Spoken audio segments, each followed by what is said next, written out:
My name is Megan, and I'm 37 years old. Life hasn't exactly gone according to plan, but I've managed to build something stable for myself and my son after my marriage fell apart. I still remember the day I found those text messages on Derek's phone. The shock, the betrayal, the hollow feeling in my stomach as I confronted him. He didn't even try to deny it. Our divorce was surprisingly civil, all things considered.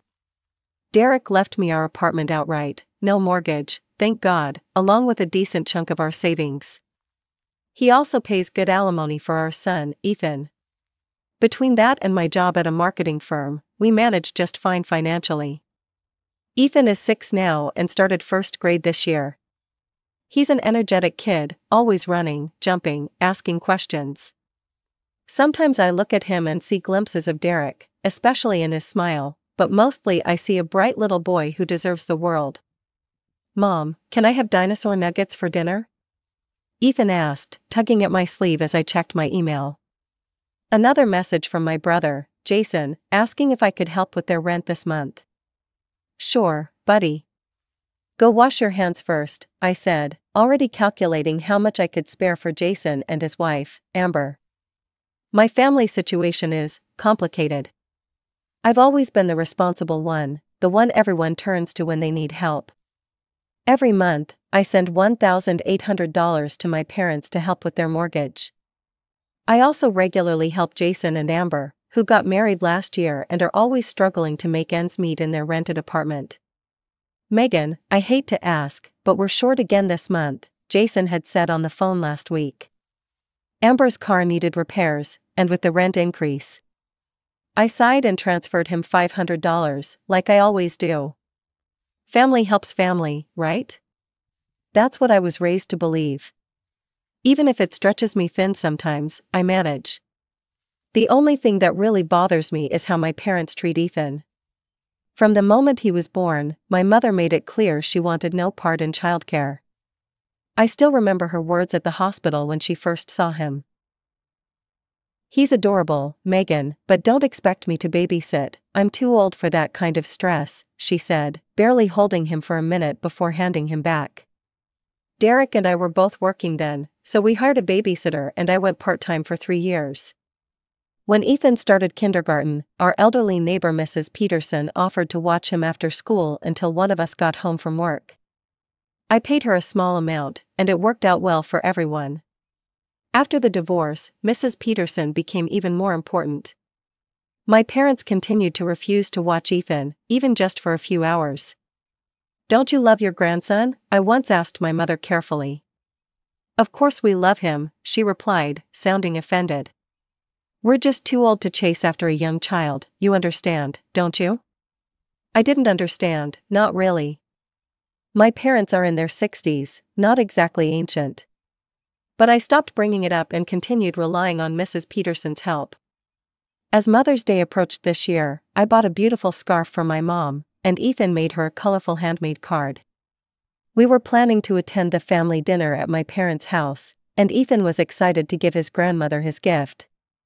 "Do you think Grandma will like my card?" he asked, carefully adding more glitter to it. "She'll love it, honey," I assured him, though a part of me wondered if she would. The day before Mother's Day, my phone rang. It was my mom. "Megan, dear, about tomorrow," she started, her voice cautious. "We'll be there around 4, is that okay?" There was a pause. Well, that's the thing. I was hoping it might be better if Ethan didn't come. I felt like I'd been slapped, why not? He's just so active, sweetie, he'll be bored with all the adults. And you know how he gets when he's bored, running around, making noise. It's supposed to be a relaxing celebration. "Mom, he's 6, yes, he's energetic, but he won't bother anyone. He's been looking forward to giving you his gift. I'm sure it's lovely, but please understand. It would be better if it was just adults tomorrow. You can bring his gift, of course." I hung up the phone, stunned and hurt. When I turned around, Ethan was standing in the doorway, his little face crumpled. "Grandma doesn't want me to come?" he asked in a small voice. In that moment, something inside me snapped. I'd spent years making excuses for my parents, years sending them money and helping them out while they couldn't be bothered to show the slightest interest in my son. "Change of plans, buddy," I said, pulling him into a hug. "We're going to have our own special Mother's Day celebration tomorrow, just you and me." I called a courier service, packaged up both our gifts, and had them delivered to my mother's house. Then I sent her a text, "Won't be attending tomorrow. Gifts on the way, Happy Mother's Day." Her reply came quickly, "That's fine, dear, thank you for the gifts." No apology, no concern, just acknowledgement of the gifts. A few hours after sending my text to Mom, my phone pinged with a notification. Amber had posted photos and a video from the Mother's Day celebration I'd skipped. Curious, I tapped on the video. There was my family gathered around the dining table: Mom, Dad, Jason, and Amber. Amber stood up, glass in hand, her face glowing with excitement. She announced she was pregnant and would have a baby in about 8 months. Everyone erupted in cheers, but what truly stunned me was my mother's reaction. Mom burst into tears of joy, hugging Amber tightly. "I'm going to be a grandmother again. I'll help you with everything, doctor's appointments, baby clothes, whatever you need. I can't wait to babysit." I watched the video twice, trying to process what I'd heard. This was the same woman who had told me she was too old to look after Ethan, who had never once offered to babysit for me, who had literally banned my son from her Mother's Day celebration. Yet here she was, volunteering to help with a baby that wasn't even born yet. The unfairness of it burned in my throat. I closed the app and put my phone away, determined not to let it ruin the day with Ethan. We made pancakes together, went to the park, and watched his favorite movies. He didn't mention his grandmother again, and I was grateful for that small mercy. In the weeks that followed, I distanced myself from my parents without making a big announcement about it. I still sent their monthly mortgage payment and helped Jason when he asked, but I made excuses to avoid family gatherings. Nobody seemed to notice my absence much, they only called when they needed something. "The property tax bill is higher this year," Mom would say, not even bothering with hello. Or Jason would text, "Can you spot us for the security deposit on a new apartment? We'll pay you back." I always came through, even though the constant requests were becoming more stressful. Summer turned to fall, and fall gave way to winter. Mrs. Peterson, my elderly neighbor who'd been helping with Ethan after school, announced she would be visiting her daughter for a month. I arranged with my boss to work half shifts so I could pick up Ethan myself. Then disaster struck. I was rushing to a meeting one icy December morning when I slipped on some black ice outside my building. The pain was immediate and blinding. A passing couple helped me, calling an ambulance when it became clear I couldn't stand. At the hospital, the doctor confirmed what I'd feared, a broken leg that would need a cast for at least 6 weeks. As I lay in the hospital bed, my thoughts immediately went to Ethan. He was at school now, expecting me to pick him up in a few hours. With Mrs. Peterson away and me unable to drive, I had no choice but to call my parents. "Mom, I need your help," I began, explaining the situation. The silence on the other end of the line spoke volumes. Finally, she responded with obvious reluctance, "Have you called that neighbor of yours?" "She's out of town, Mom, I wouldn't ask if I had any other option. Ethan needs to be picked up from school at 3:15. After more sighing and muttering, she agreed to pick him up and stay at my apartment until I got home. The relief I felt was tempered by her obvious annoyance. A friend drove me home from the hospital later that evening. I hobbled into my apartment on crutches to find Ethan playing a video game while my mother sat on the couch, scrolling through her phone with a sour expression. "Your son is very active," she said by way of greeting. He wouldn't sit still for 5 minutes. And I didn't know what to make for dinner. I noticed there were no dishes in the sink, no sign that she'd attempted to feed either of them. "Thanks for staying with him, Mom." She was already gathering her coat and purse. "I need to get home, your father is waiting dinner on me." She left without offering to help further, without asking if I needed anything, without even saying goodbye to Ethan. After ordering delivery for dinner, I called my boss to explain the situation. He was understanding, agreeing I could work from home when possible. But there was still the issue of getting Ethan to and from school every day. The next morning, I swallowed my pride and called my mother again. "Mom, I hate to ask, but I really need your help. Is there any way you could take Ethan to school and pick him up for the next month?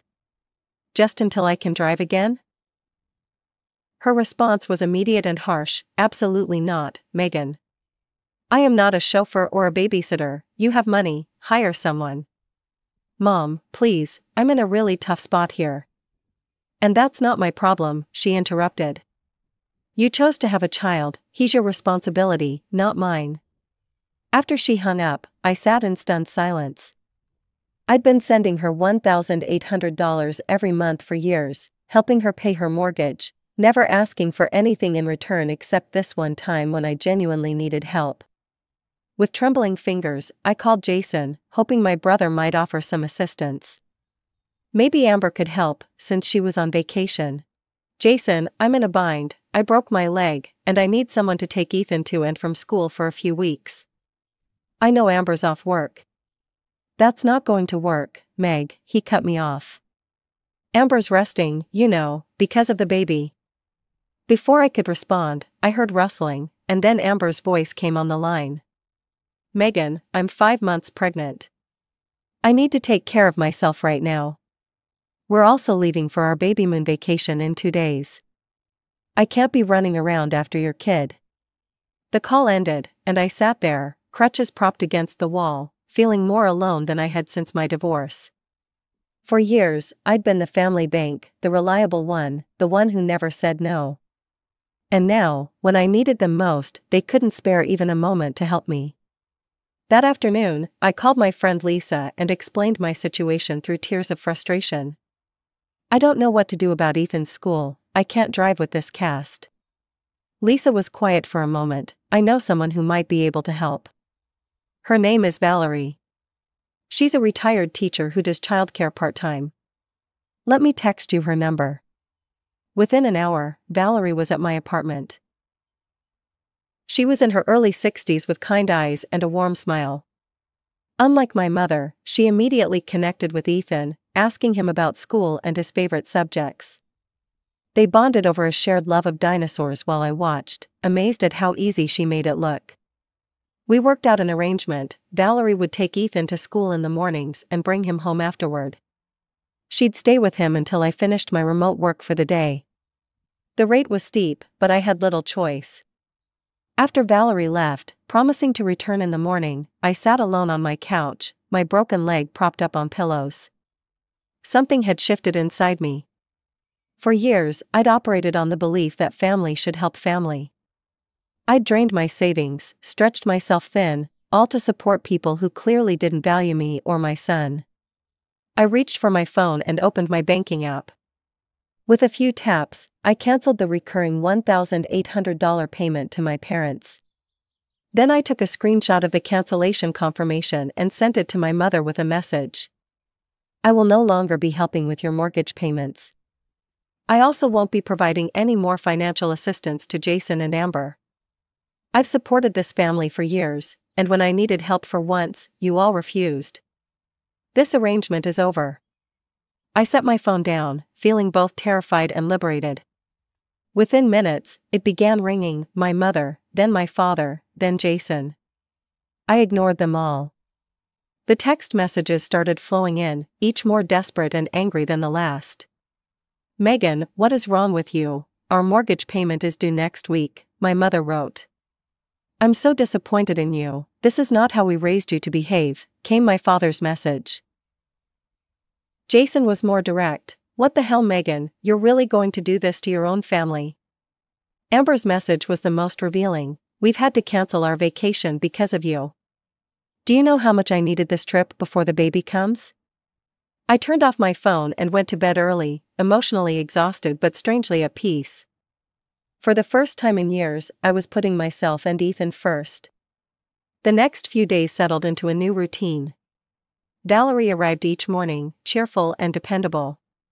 She took Ethan to school and brought him home, sometimes stopping for ice cream or a trip to the park. He seemed happier than I'd seen him in a long time, chattering about his day when I finished work. My family, meanwhile, escalated their campaign. I had dozens of missed calls and messages. I blocked their numbers, but they started calling from unknown numbers. My father even called my workplace, but my boss, now aware of my situation, refused to put him through. A week passed, then two, the date of my parents' mortgage payment came and went. I felt a twinge of guilt, quickly followed by resolve. They had options: they could downsize, get part-time jobs, or ask Jason to contribute for once. One afternoon, while I was on a video call with work, there was a loud pounding on my door. Ethan was at school with Valerie, so I muted my microphone and hobbled to check who it was. Through the peephole, I saw my parents, Jason, and Amber standing in the hallway, looking furious. "Megan, open this door right now," my father shouted. "We know you're in there." I stepped back, heart racing. "I'm not opening the door," I called through it. "Please leave." "You're being incredibly selfish," my mother hissed. "We might lose our house because of you." "And what about our baby?" Amber chimed in, her voice cracking dramatically. "Your own niece will grow up in poverty because you're being so heartless." "I've supported this family for years," I replied, trying to keep my voice steady. "I've sent you thousands of dollars every month while you couldn't even be bothered to look after Ethan for one afternoon. I'm done being used." "Your son is difficult to handle," my mother snapped. "He's too active, too demanding." "Don't you dare blame this on a 6-year-old child," I interrupted, anger flaring hot in my chest. "Ethan is a normal, energetic boy who you've never made any effort to know or love. And now I find out you're excited to babysit Amber's baby? The hypocrisy is astounding." They continued shouting and pounding on the door until I threatened to call the police. Eventually, they left, but not before promising this wasn't over. The harassment continued. They created new email addresses when I blocked the old ones. They sent messages through mutual friends. It was exhausting, and I began to wonder if I'd ever be free of them. The breaking point came a few weeks later. I was having lunch with my boss, Martin, and venting about the ongoing situation. "It's like they see me as nothing but an ATM," I said, picking at my salad. "I don't think they're ever going to stop." Martin was quiet for a moment, then leaned forward. "You know, we've been planning to open a branch office in Colorado. The team there needs someone with your experience to head up marketing. It would mean relocating, but it might be exactly what you and Ethan need right now, a fresh start." That night, after Ethan was asleep, I did some research on Boulder, Colorado. Beautiful mountains, outdoor activities, good schools, a vibrant community. The more I read, the more it felt like an escape hatch had opened up in the ceiling of my life. The next day, I contacted a realtor about selling my apartment. I decided to keep everything quiet, no announcements, no goodbyes to my family. As my leg healed and the cast came off, I focused on preparing for our new life. The apartment sold quickly, above asking price. I arranged for movers, enrolled Ethan in his new school, and found a temporary rental in Boulder until we could buy a place. 6 weeks after Martin's offer, Ethan and I boarded a plane to Colorado, leaving behind the only city he'd ever known. As we fastened our seatbelts, he looked at me with wide eyes. "Are Grandma and Grandpa going to visit us in our new house?" he asked innocently. I squeezed his hand. "No, buddy. We're going to make a fresh start, just the two of us. And maybe get a dog. Would you like that?" His face lit up at the mention of a dog, and just like that, his grandparents were forgotten. As the plane took off, I felt a mixture of sadness and relief. I was leaving behind my entire support system, but also the people who had taken advantage of me for years. Our first few months in Boulder were like living in a different world. We settled into a nice rental apartment while I looked for a permanent home to buy. Ethan adapted quickly to his new school, making friends and thriving in the outdoorsy Colorado lifestyle. I threw myself into my new position, grateful for colleagues who knew nothing about my family drama. We got that dog I promised Ethan, a golden retriever rescue we named Rocky. On weekends, the three of us explored hiking trails or visited local parks. For the first time in years, I felt like I could breathe freely. I maintained my digital barricade against my family, but occasionally I'd get updates through mutual friends. My parents had downsized to a smaller house they could afford without my help. Jason had finally taken a second job to support Amber and their newborn daughter. 4 months after our move, I found the perfect house, a 3-bedroom with a fenced yard for Rocky and a view of the mountains. We moved in just as spring was arriving in Colorado, planting a garden and painting Ethan's room the bright green he'd been begging for. Then one evening, my phone rang with a number I didn't recognize but had a familiar area code from back home. Against my better judgment, I answered. "Megan, it's Aunt Carol." I relaxed slightly. Aunt Carol was my mother's sister, but we'd always gotten along well. She'd been kind to Ethan on the few occasions they'd met. "Hi, Aunt Carol, how are you?" "I'm well, dear. Listen, your parents came by my place last week. They were quite upset. They went to your old apartment and found strangers living there. No one knew where you'd gone." I sighed. I moved, Aunt Carol. I needed a fresh start. "So I gathered, I'm not calling to pressure you, Megan. God knows your mother can be difficult. I just thought you should know they're looking for you."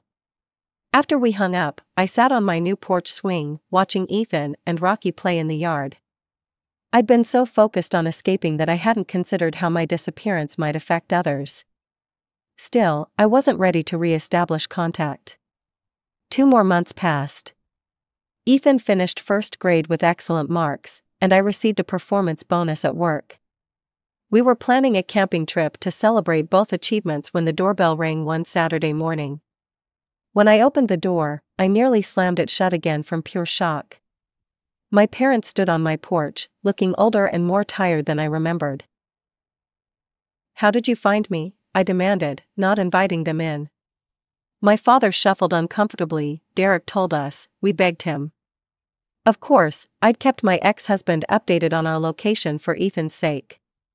It hadn't occurred to me he might share that information with my parents. "What do you want?" I asked, keeping my voice low so Ethan wouldn't hear from the backyard. "Can we talk?" my mother asked, her voice softer than I was used to hearing. "Please?" I glanced back at Ethan playing with Rocky. "Not here. There's a cafe across the street. I'll meet you there in 15 minutes. After arranging for my neighbor to watch Ethan, I walked to the cafe, steeling myself for whatever manipulation might be coming. My parents were already seated at an outdoor table, 2 untouched coffees in front of them. "You look well," my father said as I sat down. "I am well," I replied. "We both are. Ethan's thriving here." My mother cleared her throat. "Megan, we've come because, well, things have been difficult since you left." "I imagine they have been," I said evenly. "It's not easy when your personal ATM suddenly disappears." My father winced. "We deserve that. But we're not here to ask for money." "Then why are you here?" My mother leaned forward. "Jason's wife had their baby, a little girl named Emma. They're struggling financially.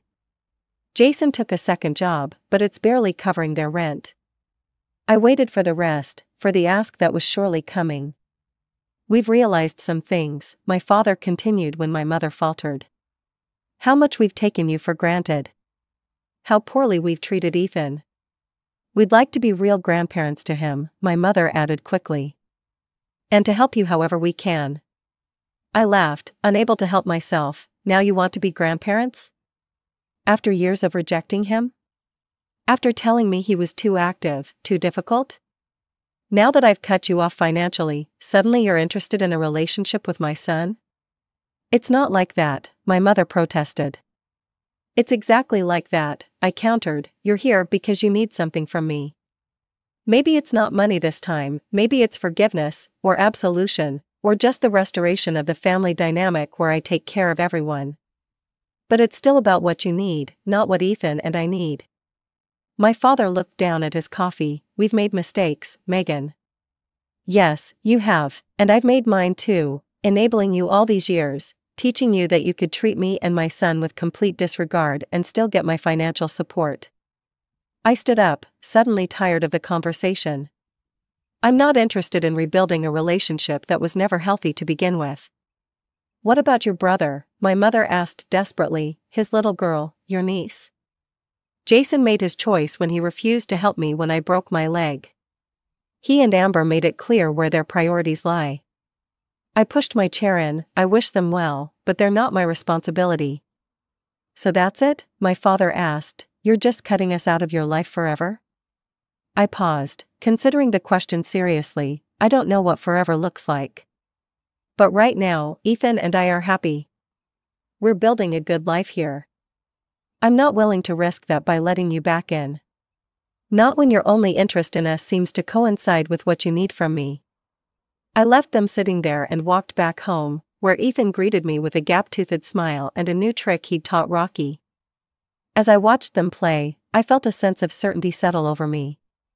The guilt I'd carried about abandoning my family was finally lifting. 2 months have passed since that meeting. My parents returned home without further confrontation. Jason sent one angry email, which I deleted without responding. Occasionally I wonder about my niece, Emma, but then I remember all the birthdays and holidays when my parents couldn't be bothered to show interest in their grandson.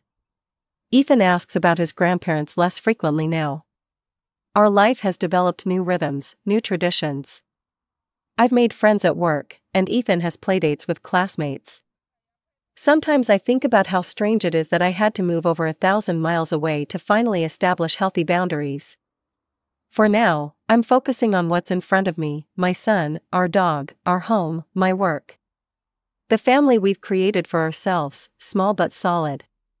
And for the first time in a very long time, that feels like enough.